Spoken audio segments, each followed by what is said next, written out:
This is a 2022 Porsche 911 Carrera S, and I'm going to be bringing you a review of the 911 you should be buying.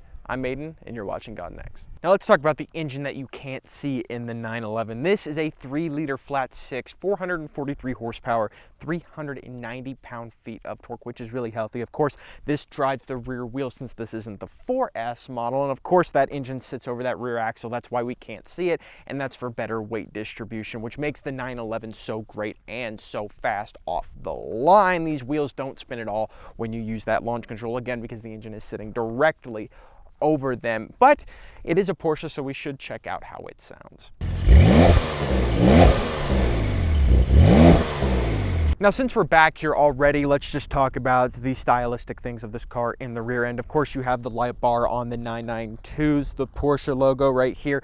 But as you can see, this one actually doesn't have a Carrera S badge because they've chosen to delete that, the previous owner of this car, and replace it with a regular 911 badge just to hide the trim level of this model, I guess. The exterior is finished in adventuring green metallic. It's a beautiful color, super subtle, yet adds a lot of uniqueness to the car. And this one, of course, has these all black tailpipes right here, which are the sport exhaust pipes. That is an option you can get on the Carrera S's, and it makes it sound so much better than just the standard exhaust. Now, moving on to the side of the Carrera S, let's talk about these rims first. These are 20-inch rims up front, 21s in the back. These are the Carrera exclusive design rims with the chrome face on them and the black barrels. That is an additional $1,200 you have to pay to get the black barrels on these rims. Standard, they are just a normal like chrome / gray color. Now, as for the brake rotors on the Carrera S, you have 13.8-inch rotors up front and in the rear. Both are drilled for additional cooling and some pretty sizable brakes. This one has this nice red color, which does match well with the adventuring green metallic color on the outside. But other than that, nothing special. 305 width tires in the rear. Because this is rear-wheel drive, it needs to have that extra traction to be able to hook when putting down all that torque on the launch from that PDK.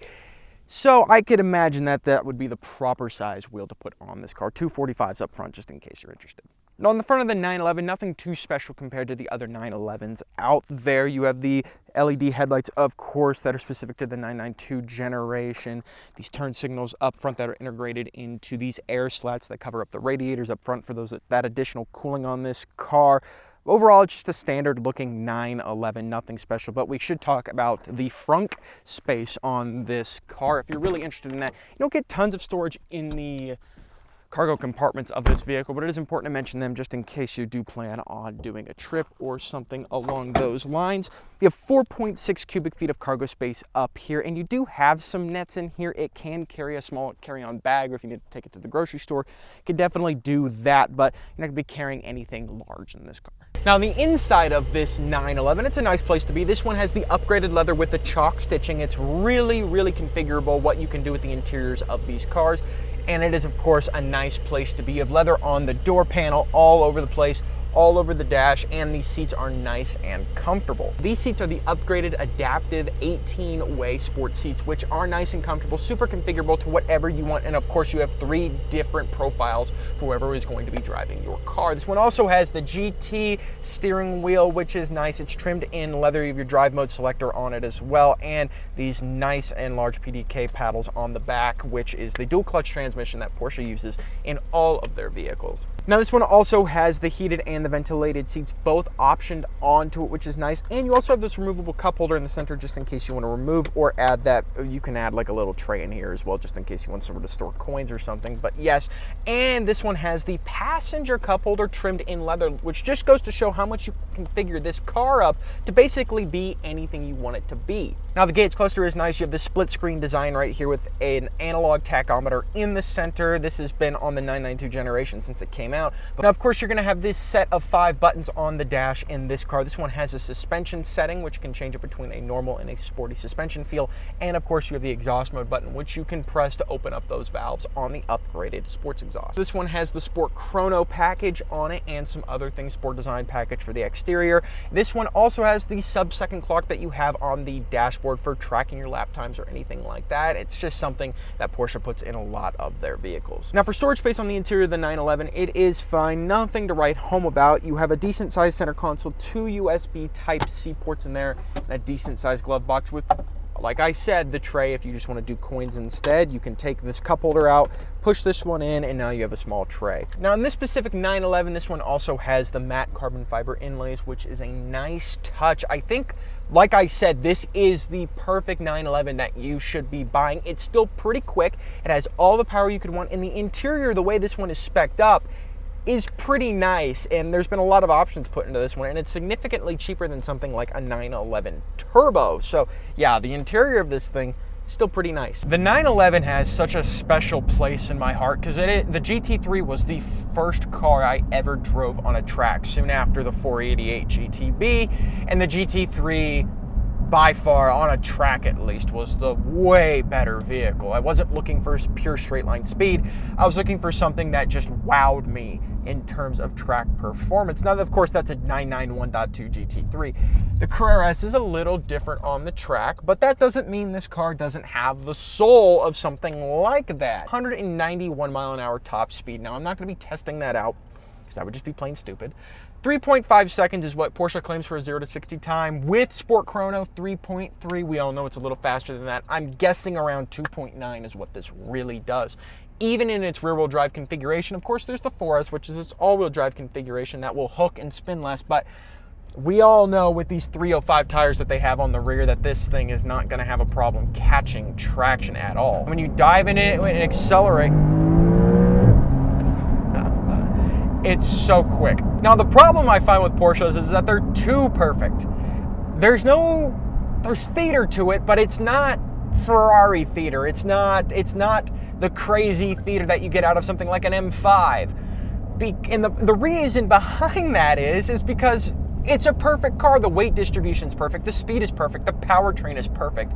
Yes, the turbos sound like vacuum cleaners unless you get the certain exhaust spec'd onto it because it's makes so much boost, but other than that, the 911 is perfect. And unfortunately, it's true what they say. I'm a big BMW fan and my M4 is great, but every BMW fan is a closeted Porsche fan because we all love the speed and the craziness of a BMW, but when it comes to the 911, no car really compares to it because even a base Carrera can make you feel so happy with what you're behind the wheel of. Now, this one has PASM, which is the lowered suspension by 10 millimeters. Not so much of a change, but it increases handling, increases that sporty feeling, makes bumps just that little much more harder to bear, but that doesn't really matter at all. And you would expect with some kind of compromise in this car with its performance, there really is no compromise because it's just as luxurious as it is fast. Yes, it isn't a high trim level 911, but you don't need a high trim level 911 to feel this good about the car you're driving. It handles on a dime so well. Normal Sport, Sport Plus individual is what you have for drive modes. And with the induction noise of the turbos and the sound of that Sport exhaust behind you, it sounds so good. And it doesn't sound replicated. It doesn't sound artificial at all. It sounds real. And the downshifts are so nice and crispy because of that PDK. There's some pops there too when you hit the downshift. Starts at $120,000, you get this powertrain. With $120,000, if you just wanted a base Carrera S just for its performance, you could do that for $120,000 as long as you can get one. Because of course 911s, they're hard to get, new at least. But if you just wanted the performance, it's 120 grand. You want to throw all the luxury options in there. Of course, you're going to run it up 150, 160, 170 very quickly, especially because you're getting a Porsche. Things are going to be expensive, but that's because it's built well and it's nice. Not to mention the reliability of these cars. 911s in general typically just don't have problems anymore.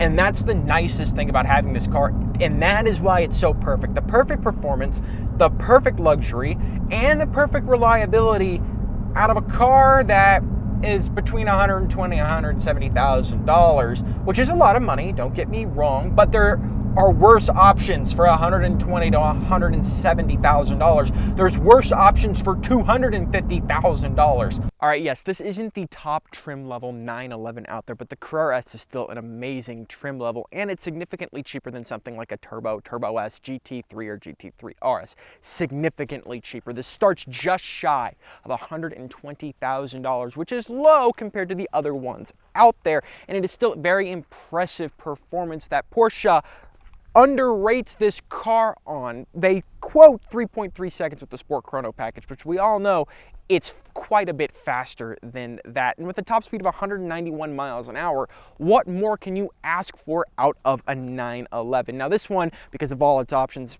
$170,000 is still being asked of this car. But again, turbos in GT cars are still far more expensive than these ones. And just look at it. Of course, it's beautiful like every other 911 out there. So this would be my pick if I was going to be buying a 911. If you guys like the video, make sure you hit that like button down below. And you want to see more from us, make sure you subscribe. And I'll see you all in the next video.